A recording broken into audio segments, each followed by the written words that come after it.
जुगनू music channel के माध्यम से आप सब एक गीत सुनने जा रहे हैं। यह हमारे प्रयागराज का माटी गीत है दोस्त। पूर्णिया दादा हरे का हमार बड़ा बढ़िया सजाए कैसे गावत रहे हैं।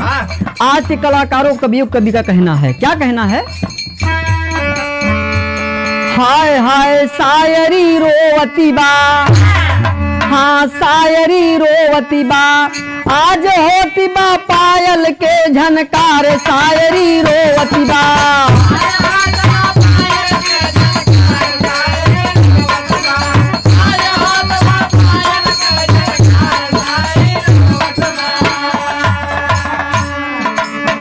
हे भैया, हमार दादा हरे कितना बढ़िया बढ़िया चीज का बताएं।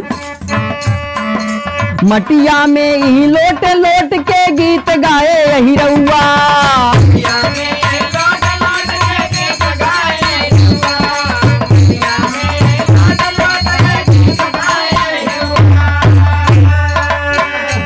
क्या कहना है दोस्त? समाज को देखते हुए आजकल आप सब देखा था न कभी कौनो भाव बा न कौनो गवैया का भाव बा।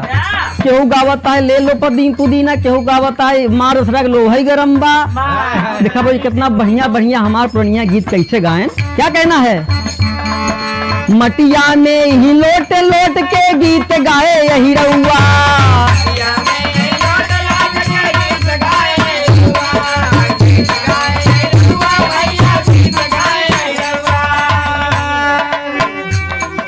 केहू गावई पसियौआ भैया,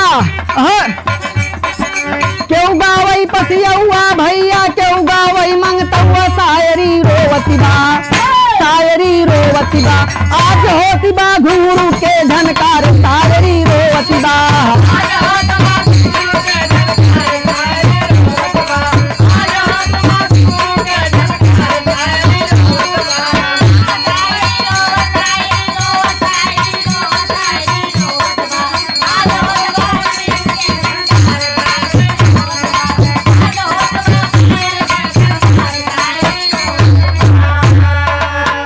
क्या कहना है बाबू? इतना ही ना है भैया, और का गाएं?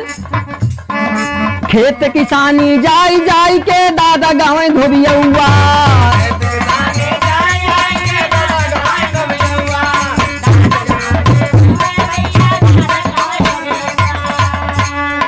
खेत किसानी जाई जाई के दादा गाए धोबियौआ,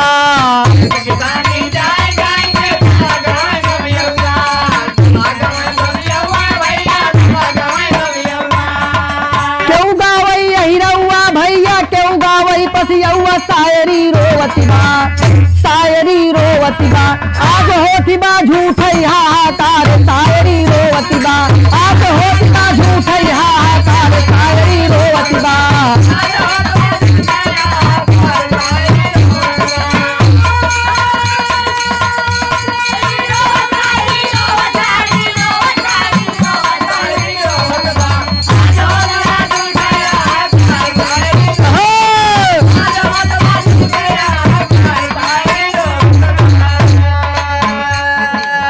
इतने ना भैया, और का कहना है? दादा राम कैलाश घूम के गीत गाए लटकौआ,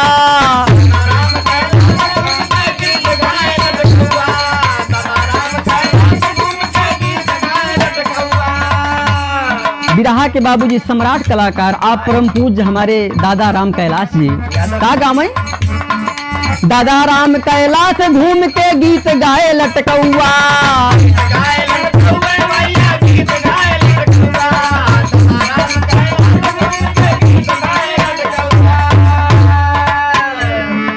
केहू गावई फटकौआ भैया, केहू गावई झटकौआ, शायरी रोवती बा, शायरी रोवती बा, आज होती बा पायल के झनकार, शायरी रोवती बा।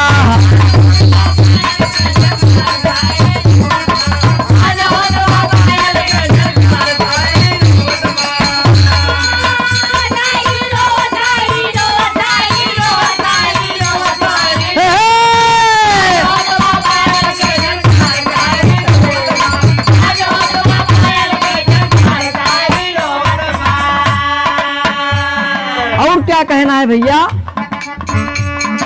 यादव रामाधार जी, रामाधार गुरु है दर देखा कैसे गीत सजाए,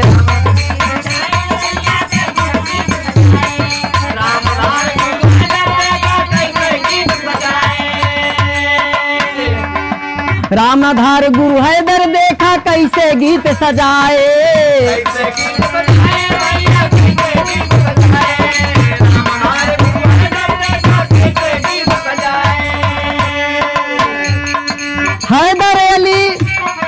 हैदर जुगनू लहरी देखा बिरहा कुल सजाए। शायरी रोवती बा, शायरी रोवती बा, कहाँ गए फिर बाबा रामाधार, शायरी रोवती बा।